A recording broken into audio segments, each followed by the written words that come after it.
देखिए, सलमान खुर्शीद साहब बहुत ही अच्छे इंसान हैं और देश उनके लिए सबसे पहले है।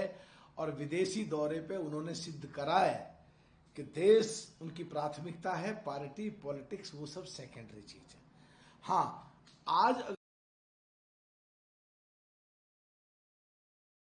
बहुत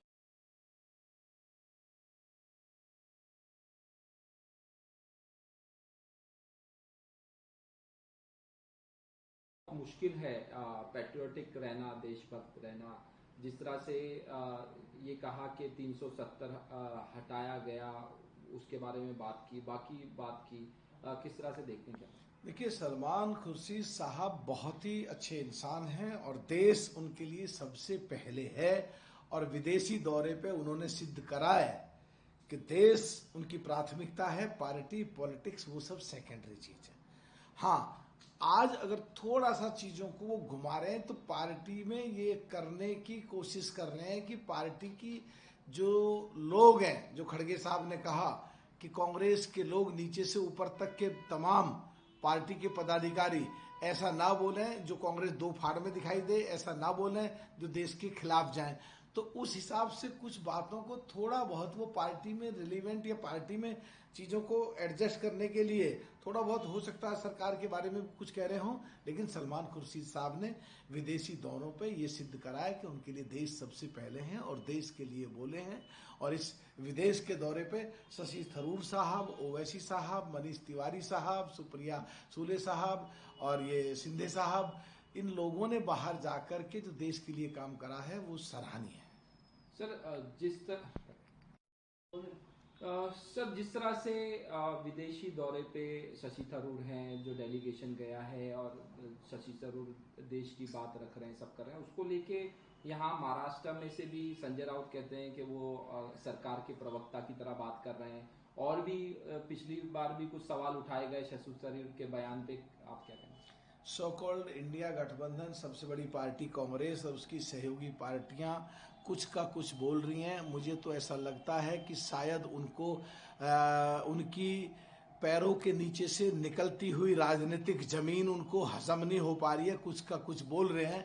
जहां तक शशि थरूर साहब का बात है, उन्होंने ये सिद्ध किया है कि देश उनके लिए सबसे पहले है। विदेश में जाके, यूएस में रह के, यूएस के खिलाफ जिस तरीके से वो बोल के आए हैं, उन्होंने सिद्ध करा है कि वो वाकई वर्ल्ड स्तर के लीडर हैं और देश स्तर के टॉप क्लास लीडर हैं। यूएन में रह के जिस तरह उन्होंने काम किया और कोलंबिया को, जो पाकिस्तान के गुणगान कर रहे थे, अपने स्टेटमेंट से उनको बैकफुट पे भेजा और कोलंबिया को भी आखिर में भारत की सपोर्ट करनी पड़ी और आतंकवाद के खिलाफ उनको बोलना पड़ा। ये शशि थरूर साहब ही कह सकते थे। कांग्रेस में रह करके जो कांग्रेस के कुछ नेताओं को असुरक्षा की भावना है शशि थरूर साहब से, इसीलिए उनको अध्यक्ष नहीं बनने दिया था, इसीलिए उन्हें बाहर नहीं जाने देना चाहते थे, इसीलिए उनके बारे में कुछ का कुछ बोल रहे हैं। लेकिन शशि थरूर ने ये सिद्ध किया है, ओवैसी साहब ने, मनीष तिवारी ने, सलमान खुर्शीद ने, सुप्रिया सुले ने, शिंदे साहब ने ये सिद्ध किया है कि वो देश उनके लिए सबसे पहले है। Party politics, MLA, MP, minister, chief minister, prime minister, वो सब सेकंड है। एक 2047 जब 100 साल पूरे होंगे आजादी को, एक महान देश जो बन के निकलेगा, उसकी नींव जो डल रही है, जिसमें पाकिस्तान को साइड करना बहुत जरूरी है। और अभी ऑपरेशन सिंदूर जारी है। ऐसे में उन्होंने देशभक्ति दिखाई है। और ये जो सो कॉल्ड इंडिया गठबंधन के कुछ लोग हैं, कुछ का कुछ बोल रहे हैं, अगर ऐसे ही बोलते रहे तो आने वाले समय में इनकी स्थिति इससे भी बुरी हो जाएगी जो आज है। सर, शर्मिष्ठा पानोली वाले मामले में किस तरह से देखते हैं? जो केस फाइल हुआ, बाद में अरेस्ट हुई, कुछ मिसिंग, क्या कहना चाहिए? कंगना रनावत ने ये मुद्दा उठाया और बार काउंसिल चेयरमैन इंडिया और जो राज्यसभा सांसद भी हैं, मनन मिश्रा साहब ने भी उस मुद्दे को उठाया और कहा ये देश संविधान से चलता है और संविधान के अनुसार इस देश की संसद ने जो नियम और कानून बनाए उनसे चलता है। अगर किसी को बोलने की आजादी पे पाबंदी लगाई जाएगी, जो देश के बनाए गए कानून के अनुसार दायरे में वायलेशन नहीं करता है, और आजादी को जबरदस्ती मुंह बंद करा जाएगा, तो जो आज इंडिया सो कॉल्ड इंडिया गठबंधन के लोग जो एनडीए के लिए बोलते हैं, तो इसका मतलब इससे साफ सिद्ध होता है कि जहां सो कॉल्ड इंडिया गठबंधन की एलाइज पार्टियों की या कांग्रेस पार्टी की सरकारें हैं, वहां प्रजातंत्र लोकतंत्र पे हमला है और आरोप दूसरे पर लगाते, गिरेबान में झांकें और ऐसी कोई भी घटना ना करे जो ये लगे कि ये प्रदेश हमारे देश का हिस्सा नहीं है, यहाँ अलग तरीके से लोग चल रहे हैं। पूरा देश और पूरे देश के सब प्रदेश संविधान के अनुसार चलने चाहिए और संविधान के अनुसार हमारे देश की संसद में हम लोग जो नियम और कानून बनाए हैं उनके हिसाब से चलने चाहिए।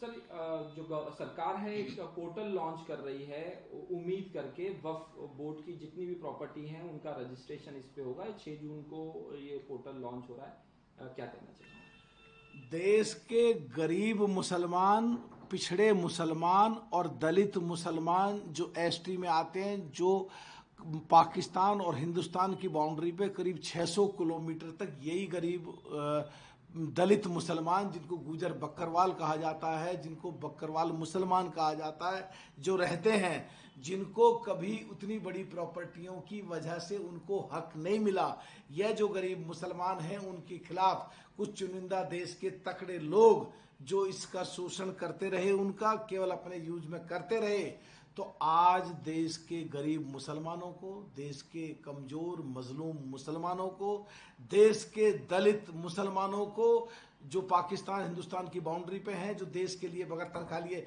लड़ते हैं, वो गुजर बकरवाल गुजर मुसलमान, उनको एक उम्मीद बनी है कि अब हमें न्याय मिलेगा और इस वक्फ बोर्ड की प्रॉपर्टी की वजह से हमें स्वास्थ्य की सुविधाएं, स्कूल की सुविधाएं अब मिलेंगी। इसलिए इसका नाम उम्मीद पोर्टल रखा गया है, जो आने वाले समय में मील का पत्थर साबित होंगी, जिससे एक आम मुसलमान को, एक गरीब मुसलमान को, एक पिछड़े मुसलमान को, एक दलित मुसलमान को, जो एसटी मुस्लिम आते हैं, गुजर बकरवाल या गुजर मुसलमान, उन सबको उम्मीद बनी है कि आने वाले समय में उनको न्याय मिलेगा। सर, हाँ बोलिए सर, जो मीटिंग होने वाली क्या? देखिए, जो सो कॉल्ड इंडिया गठबंधन, उसकी सबसे बड़ी पार्टी कांग्रेस है, उन्होंने जो आज अपना वो प्रेस कुछ कर रहे हैं कि भारत संसद का सत्र बुलाना चाहिए, पार्लियामेंट्री सेशन इमीडिएट कॉल करना चाहिए। तो मैं कहना चाह रहा हूं कि जब पार्लियामेंट का सेशन चलता है तो इनकी सीटें खाली पड़ी रहती हैं। मैं देखता हूं मेरे पास में आखिरी 5 सत्र 17वीं लोकसभा के चलने नहीं दिए। ऑपरेशन सिंदूर अभी चालू है, बंद नहीं हुआ। पाकिस्तान में बहुत सारे आतंकवादी अभी जिंदा हैं। पाकिस्तान में कई आतंकवादी ठिकाने अभी मौजूद हैं जो ध्वस्त करने बाकी हैं। पीओके अभी लेना बाकी है। जो पिछले दिनों पार्लियामेंट चला पाकिस्तान का, वहां असेंबली कहते हैं, तो हमारे देश में सब खबरें चल रही थी। तो क्या ये दिखाना चाहते हैं कि जब हमारे देश की चीजें पूछी जाएंगी, सरकार जवाब देगी, प्रश्न देंगे, तो क्या जयराम रमेश के बयानों पर जिस तरह ब्रेकिंग न्यूज बनती है पाकिस्तान में, हेडलाइन बनती है पाकिस्तान में, तो गोपनीयता को विदेश भेजना चाहते हैं, पाकिस्तान भेजना चाहते हैं? और जब अभी ऑपरेशन सिंदूर जारी है, अरे रुको, देश सबसे पहले है। और देश आने वाले समय में जब 100 साल पूरे होंगे, 1947 का जब महान भारत होगा, उसकी नींव रखी जा रही है। उसमें हमारी नस्लें जब पैदा होंगी तो हमारा देश वर्ल्ड में लीडरशिप की तरफ बढ़ रहा होगा। और आज के परिवेश में ऑपरेशन सिंदूर में वो तमाम आतंकवादी बाकी हैं ठोकने भी, और वो उजाड़ने बाकी हैं भी, जो वहां पे आतंकवादियों के अड्डे हैं।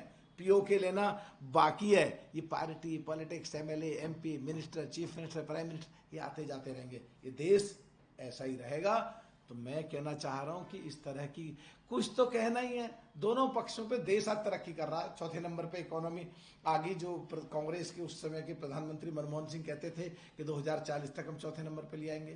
पहले 2014 से कभी एलओसी पार नहीं हुई। एक बार सर्जिकल स्ट्राइक हुई तो यही सो कॉल्ड इंडिया गठबंधन के लोग कहते थे चिड़िया मार के आगे, पेड़ों को फूंक के आगे। अरे अब कहते घुस के मारा। पाकिस्तान का प्रधानमंत्री कह रहा है कि हमको यहाँ हवाई पट्टी तोड़ दी, हमको यहाँ उजाड़ दिया, हमारा स्टेडियम तोड़ दिया, हमें यहाँ मारा, हमें यहाँ मारा। अब तो सब चीज़ों के जवाब मिल गए। पार्लियामेंट्री सेशन भी चालू होंगे, सब चीज़ें होंगी। देश को देखो, ऑपरेशन सिंदूर अभी चालू है। सोच समझ के बोलो। ऐसी चीज बोलोगे जो पाकिस्तान के फेवर में जाएगी, जो देश के खिलाफ जाएगी, तो आने वाले समय में इससे भी बुरी स्थिति हो जाएगी। सो कॉल्ड इंडिया गठबंधन के सबसे बड़ी पार्टी कांग्रेस और कुछ पार्टी